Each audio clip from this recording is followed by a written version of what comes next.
గుండెలపై చెయ్యే వేసి గుర్తు చేసుకో తమ్ముడా,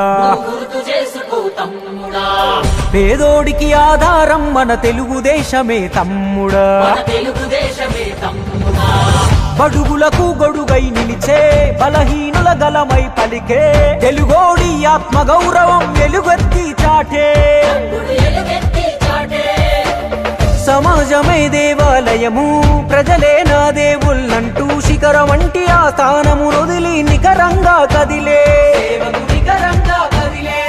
మన నందమూరి ఆ తారక రాముడు నాటిన వట వృక్షం, ఇది చంద్రబాబు యద సంద్రమయ్యి పొంగుతున్న లక్ష్యం.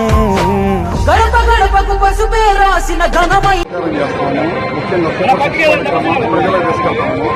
ముఖ్యంగా 4,000 రూపాయల పెన్షన్ కానీ, అదేవిధంగా మనం ఇంటింటికి కూడా 3 గ్యాస్ సిలిండర్లు కానీ, అదేవిధంగా మహిళలకి 18,000 రూపాయల సంవత్సరానికి పోవడం కానీ, బస్ ఛార్జీలు కానీ, ఇట్లాంటి ఎన్ని కార్యక్రమాలు తీసుకెళ్తాము.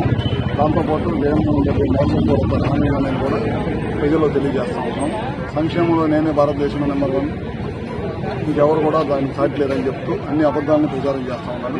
ఎందుకంటే అన్ని మోసమేనమాట. ఇద్దరికి ఇస్తా ఉన్నారు అమ్మఒడి, ఒకరికి ఇచ్చారు. ఒకరికి ఇస్తాను 5 సంవత్సరాలు ఇస్తాను దాన్ని 3 సంవత్సరాలు చేశారు. 15,000 ఇస్తాను దాన్ని 13,000 చేశారు. మళ్ళీ ఇప్పుడు 17,000 ఇస్తానని మరొక మోసపూరితమైన హామీని చేస్తా ఉన్నారు.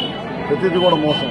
ఈ ప్రభుత్వం పాదయాత్ర చేస్తా చెప్పిన హామీలన్నీ కూడా ఒక్కడ కూడా సంపూర్తిగా నెరవేర్చకుండా అందరూ కూడా మోసం చేసి మళ్ళీ 99.5% హామీలు నెరవేర్చానని ఒక అబద్దాన్ని కూడా మళ్ళీ నిజం చేసి చెప్పే ప్రయత్నం చేస్తూ ఉన్నారు.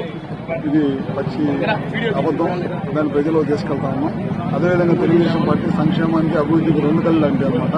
మీ అందరికీ తెలియదు కాదు, గతంలో అన్నా క్యాంటీన్ పెట్టి పేదలకు అందరూ కూడా భోజనం కానీ ఇవన్నీ కూడా సరఫరా చేశాము. తర్వాత పెన్షన్ చాలా పెద్ద ఎత్తున పెన్షన్ ఇచ్చాము. ఇప్పుడు వస్తుంటే చాలా మంది కనపడారు. భర్త చనిపోయిన భార్యలందరూ కూడా చాలా మందిని అడిగాం పెన్షన్ వస్తుందంటే భర్త చనిపోయి 6 నెలలు అయింది, 9 నెలలు అయింది, సంవత్సరం అయిందని పెన్షన్ రావట్లేదని చెప్పారు. గతంలో మనం 30 రోజుల పెన్షన్, భర్త చచ్చిపోతే భార్యకు 30 రోజుల పెన్షన్ ఇచ్చాము.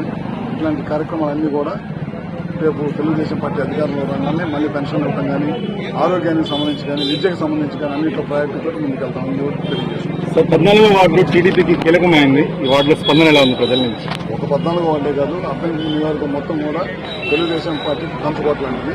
తప్పకుండా రాబోయే రోజుల్లో ఒక అద్దంకి నియోజకవర్గమే కాదు, ఆంధ్ర రాష్ట్రంలో 170 సీట్లకి 160 సీట్లు ఎన్డీఏ కూటమి తెలుగుదేశం పార్టీ కానీ, జనసేన కానీ, బీజేపీ కానీ కలిసి పోటీ చేస్తున్నాం కనుక రాష్ట్ర దేశంలో ఖచ్చితంగా అక్కడ మోడీ గారు, చంద్రబాబు నాయుడు గారు ఖచ్చితంగా వస్తారని చెప్పి